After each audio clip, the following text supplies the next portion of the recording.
दोस्तों ये यूज है एबल टू और अनेबल टू का, ठीक है, जिसका मतलब होता है कोई काम करने में हम सक्षम हैं, यानी हमारी कैपेसिटी है ना, हमारी कैपेसिटी है, कैपेबिलिटी है, हम सामर्थ्यवान है उस काम को करने में। तो able to unable to, able to का अपोजिट है अनेबल टू, है ना, इन नॉट एबल टू। तो जब ऐसे सेंटेंस होते हैं आपने अक्सर देखा होगा, जैसे मैं अंग्रेजी बोल लेता हूँ, यानी मैं अंग्रेजी बोल पाता हूँ, है ना, अंग्रेजी बोल लेता हूँ, अंग्रेजी बोल पाता हूँ, मैं वहाँ जा पाता हूँ, ठीक है, मैं वहाँ चला जाता हूँ। जैसे होता नहीं भाई, वहाँ पे तो भूत हैं, मैंने देखा है, वो उस बाग में देखो सामने वाला पेड़ दिख रहा ना, वहाँ पर कोई जाता नहीं है, तो बोलेगा अरे यार मैं तो चला जाता हूँ, यानी मैं वहाँ जाने में सक्षम हूँ, समर्थ हूँ, है ना। इस टाइप के सेंटेंसेस बहुत ज़्यादा बोले जाते हैं, और ये डेली यूज के सेंटेंसेस जो हम लोग करवा रहे हैं, ये बहुत ज़्यादा बोले जाते हैं। आपको ध्यान देना चाहिए कि ऐसे सेंटेंस जब बोले जाते हैं ना, तो फिर थोड़ा सा कन्फ्यूजन होता है कि इसको किस तरह से मॉडिफाई करके हम लोग बोलते हैं।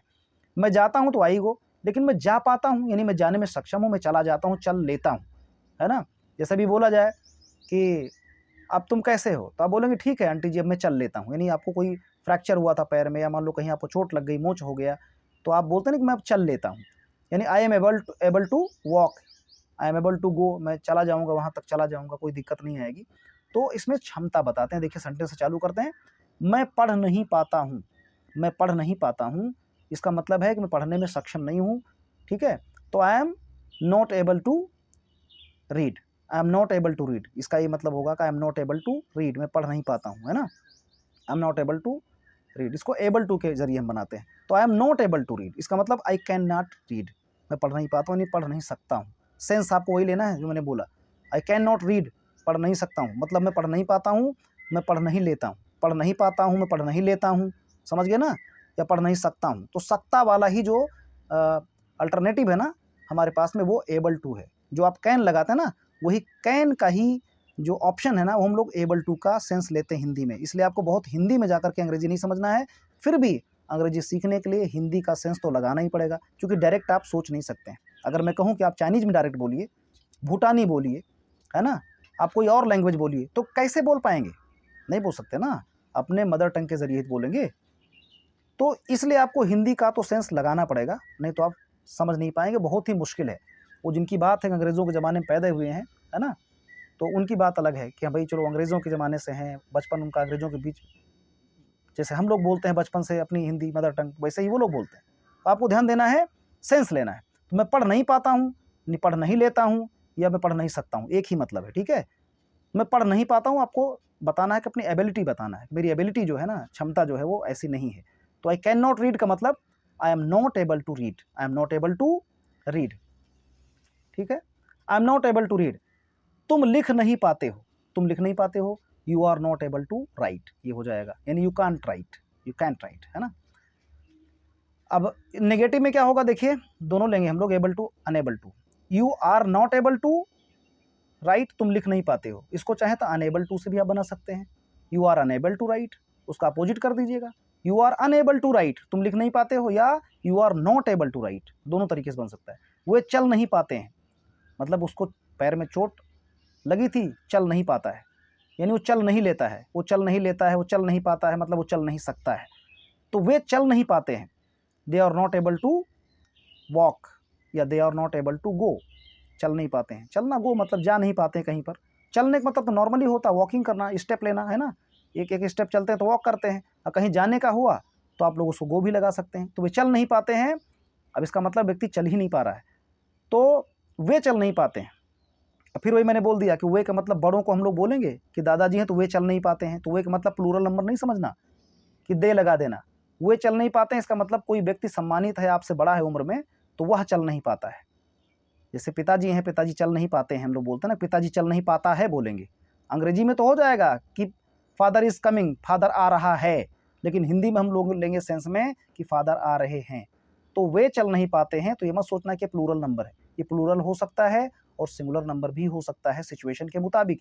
इसलिए अंग्रेजी सीखने के लिए सिचुएशन पर कमांड करना आपका बहुत ज़रूरी है कि ये किस सेंस में बोला जा रहा है, ये सिंगुलर नंबर सब्जेक्ट है या प्लूरल नंबर।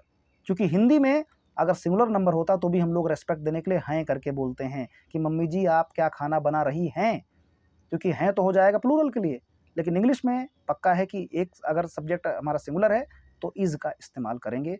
तो वे चल नहीं पाते हैं, अगर इसको प्लूरल नंबर बोलना होगा तो they are not able to walk, अगर सिंगुलर कोई होगा आपका सम्मानित व्यक्ति तो he is not able to walk, और इसी को दूसरा he is unable to walk, unable to का लगा देंगे, चाहे एबल टू लगाएंगे तो नॉट लगाएंगे, अनेबल लगाएंगे तो नॉट की ज़रूरत नहीं है। मैं पढ़ लेता हूँ, अफर्मेटिव सेंटेंस है, I am able to read या I am able to study, इसमें अनेबल नहीं लगेगा क्योंकि ये नेगेटिव नहीं है, नेगेटिव में हम अनेबल का यूज़ करेंगे। मैं खा लेता हूँ, मतलब मैं खा सकता हूँ, मैं खाने में सक्षम हूँ, है ना, मैं खा पाता हूँ। ये 4 हो गई सेंटेंस, जिसका एक इंग्लिश होगा I am able to eat, मैं खा लेता हूँ। समझ रहे हैं? हिंदी प्रॉब्लम करती है दोस्तों, इंग्लिश प्रॉब्लम नहीं करती है। हिंदी आपको कंफ्यूज करती है क्योंकि आप कई तरीके से आप बोलते हैं हिंदी ना। अगर आप बोलेंगे कि मैं चला जाऊँगा, मतलब मैं जा तो लूँगा, क्यों परेशान हो, है ना। तो घुमा कर आप बोलेंगे तो क्या करेंगे, आप कंफ्यूज हो जाएंगे, है ना, कंफ्यूज हो जाएंगे आप। तो आपको करना क्या है, आपको सेंस लेना है और सिंपली इंग्लिश का एक सेंटेंस बोल देना, मैं खा लेता हूँ, I am able to eat. तुम लिख लेते हो, you are able to write, है ना। अब तुम लिख लेते हो, तुम लिख पाते हो, तुम लिख सकते हो, कुछ भी आप बोलो, सीधी सी बात है, तुम लिखने में सक्षम हो, तुम्हारी एबिलिटी है, बस आपको बोल देना है you are able to write. ठीक, वो कहानियाँ सुना लेती है, मतलब वो कहानियाँ सुनाने के लिए बोलेंगे तो कहानियाँ सुना देगी, ठीक सी बात, सीधी सी बात है।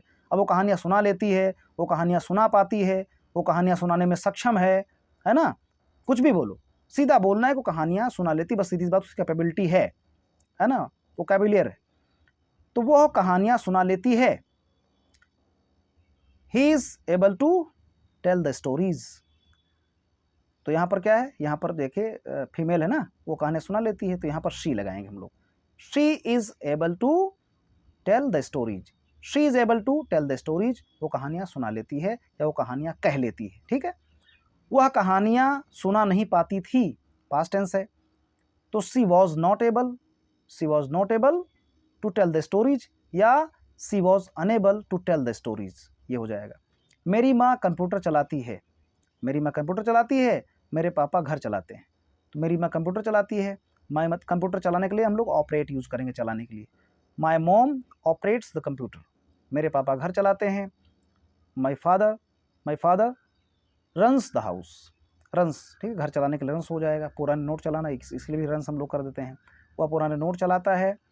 He runs old currency, he runs old currency, है ना। मैं मोबाइल चला लेता हूँ, मोबाइल चलाने के लिए यूज शब्द इस्तेमाल करते हैं, तो I am able to use the mobile, I am able to use the mobile, मैं मोबाइल चला लेता हूँ, मैं मोबाइल चला पाता हूँ, मैं मोबाइल चला सकता हूँ, मैं मोबाइल चलाने में सक्षम हूँ, तीनों का मतलब होगा I can use the mobile या I am able to use the mobile.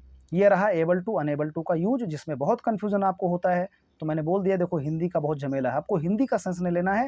Hindi के 3-4 सेंटेंसेस बनेंगे, अपने अपने अकॉर्डिंग लोग बोलते हैं, लेकिन सेंस एक ही होगा इंग्लिश में, जो एक सेंटेंस आपको ईजिली बनाने में सक्षम है। अगला देखिए, कीप के साथ में आईएनजी का हम लोग यूज करते हैं, कीप के साथ कीप लगाइए और वर्ब की फर्स्ट फॉर्म में आईएनजी यूज कीजिए। ये कब यूज होगा, जब कोई काम आप लगातार करते रहते हैं, इस सेंस में, जब कोई चीज़ गो ऑन होता है ना, कीप ऑन हम लोग करते हैं, तो वही कीप में आईएनजी लगाते हैं। तो चलिए इस रूल को भी देख लेते हैं, ठीक है। और वीडियो को लाइक नहीं करें प्लीज़ आप लोग वीडियो को लाइक जरूर कर दीजिए, इसे शेयर भी कर दीजिए प्लीज़, और चैनल पर नए हैं तो प्लीज़ सब्सक्राइब आवर चैनल।